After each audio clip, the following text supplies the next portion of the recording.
I've been using the brand new Galaxy Z Flip 7 for about a week now, and I wanted to share some pros and cons that I've noticed in that time. And I want to start with the cover screen because this is one of the biggest pros with the Flip 7, specifically because it's much larger than even the previous generation. And looking back to something like the Flip 3, that's a massive difference in screen size.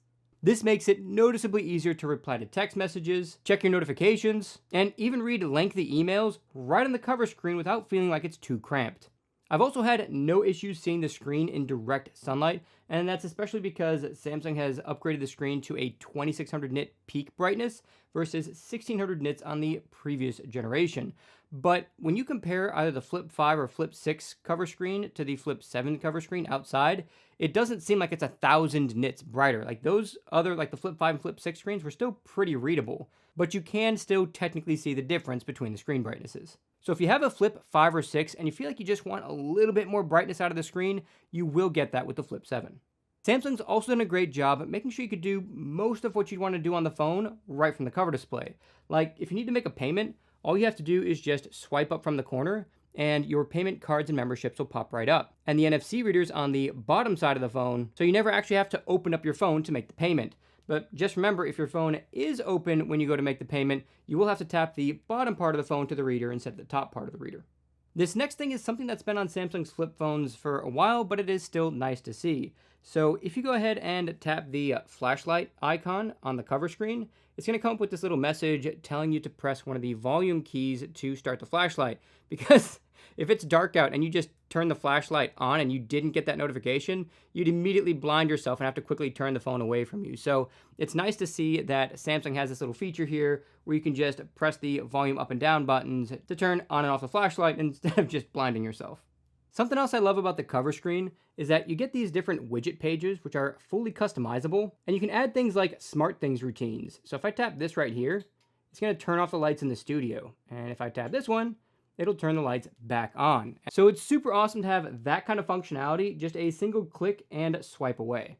A feature that's surprisingly missing from the cover screen is the ability to reply to an email right on the cover screen. Now, what you can do is just open your phone when you're looking at the notification and it'll open the full email, but there's actually something even better that you can do. If you go to the Samsung Galaxy App Store and search for an application called GoodLock and install that, then install a plugin called Multistar, then tap the I Love Galaxy Foldable option, then the launcher widget, you can add a widget onto your cover screen that'll let you open up literally any application right on the cover. And if you add your email app as one of those applications, then you get a notification with an email. You'll see a new icon in the top right corner when you tap the email, and that'll allow you to open it and reply to the email right on the cover screen. And you could also add messenger applications so you can send new messages right from the cover screen without ever having to open your phone. And Samsung was really smart about how they implemented this. If you look at any of the applications, you'll see that they don't go below the cameras. So this means none of the application icons are going to be hidden. And in case you're wondering, if you ever want to leave an application, you just have to swipe up from the bottom, and that'll take you back to your main cover screen. Now I want to talk about some general usability things I've noticed with this phone. Like, for example, it's pretty difficult to open with one hand. You could do it. It's just a bit of a challenge, and depending on how you do it, you could be pushing the edge of the phone into your cuticle, it could hurt a bit. But if you've actually used flip phones a lot and you found a way to really easily open the phone pretty consistently with one hand, let me know what your strategy is in the comments down below. What I've personally been doing is getting my finger in and just opening it a little bit, then just using my body to finish opening it if I have to open with one hand. But closing the phone is super easy to do with a single finger pushing down. That's not a problem at all, and it does make a nice little clap sound when it does close. So I'd mentioned in my first impressions video that the crease is now a lot less noticeable, especially when you first unbox the phone. And after a little bit of time, it does get a little bit deeper, but it's still way less noticeable compared to the previous generations. And something else I noticed is that when I'm just using the phone, generally speaking, my finger rarely actually crosses this middle point. And if I'm intentional about it, I can just avoid the middle valley altogether, because when you're typing, it's all down in this bottom half, which is where most of your interactions happen. And if you pinch to zoom, you can just choose to pinch in a different area. So that makes the crease less noticeable. And that's especially true when you're looking directly at the phone. You can't see that crease at all. So much so that when I have the phone just down on a table somewhere and I'm trying to find it, like if I forget to fold it, I'm looking at other phones and I was like, oh, here it is. And I pick up like the S25 Plus, for example, because it's pretty much the same form factor, but just one can fold and one can't. And when you can't really see the crease, I sometimes mistake it for a non-folding phone. And another reason I keep mistaking the Flip 7 for a traditional phone is that when you compare it to the previous generations, the screens weren't that wide. And so the slimness of the screen was kind of a giveaway that it was the flip phone as well. But now it's really more like having an S25 Plus that can fold. With the exception of the cameras, of course. The S25 Plus cameras are going to be better than the Flip 7 cameras, but we'll talk more about that in a minute.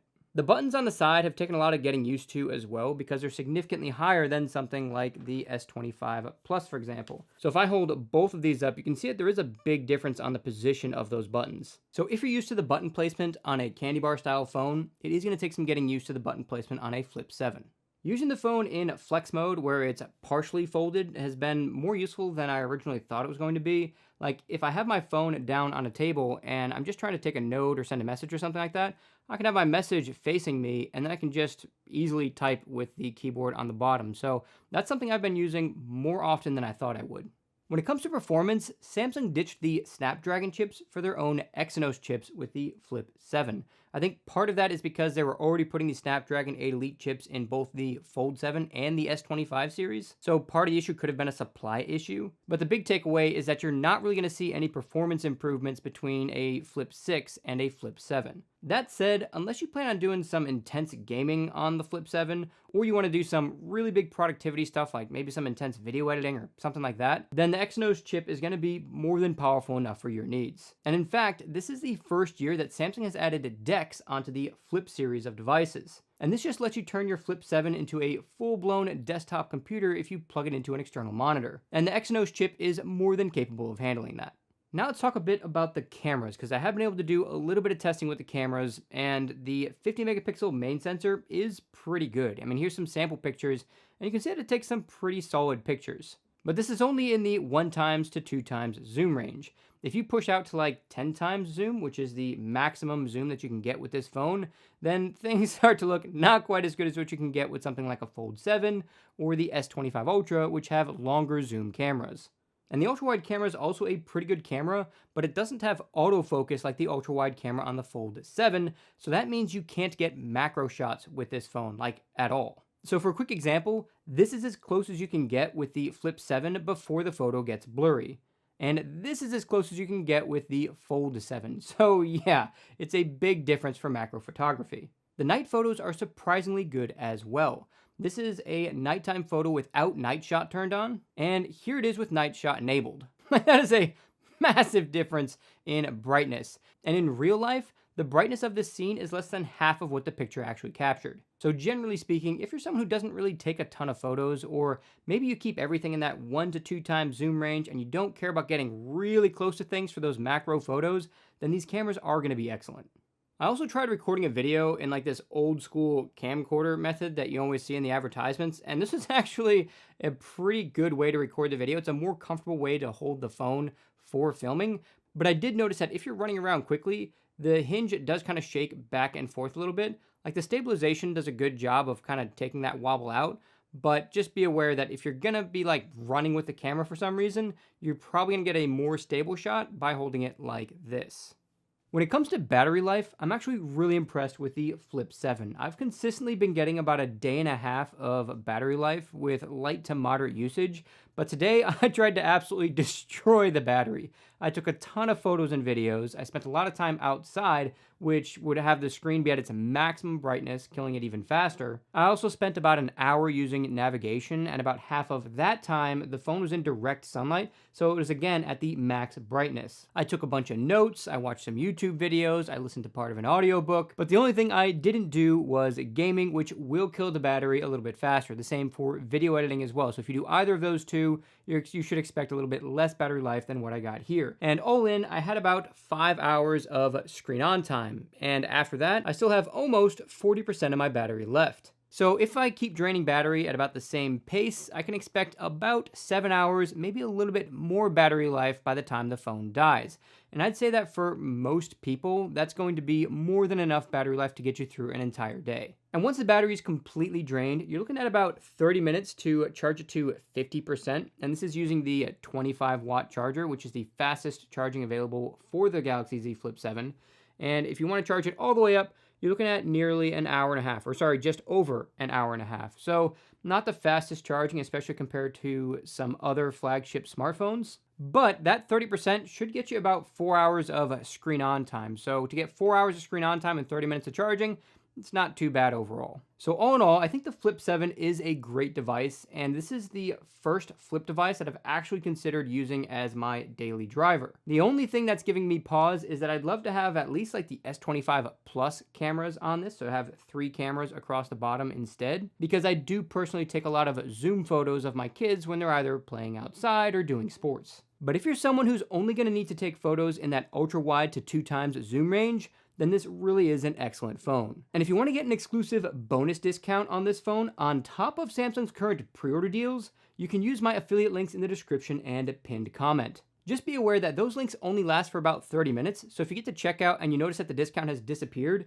just come back to this video, click the link again, and the discount will be reapplied for another 30 minutes. And I know I've said this plenty of times before, but since those are affiliate links, it does really help out the channel, and I literally wouldn't be able to afford all the products I purchased to review on this channel without you guys using those links. So I just wanted to say a massive thanks to all of you who've been using my links, especially during this launch period. And if you're still on the fence with the Flip 7 and you want to see how it compares to the previous generations of the Flip, you can check out this video here.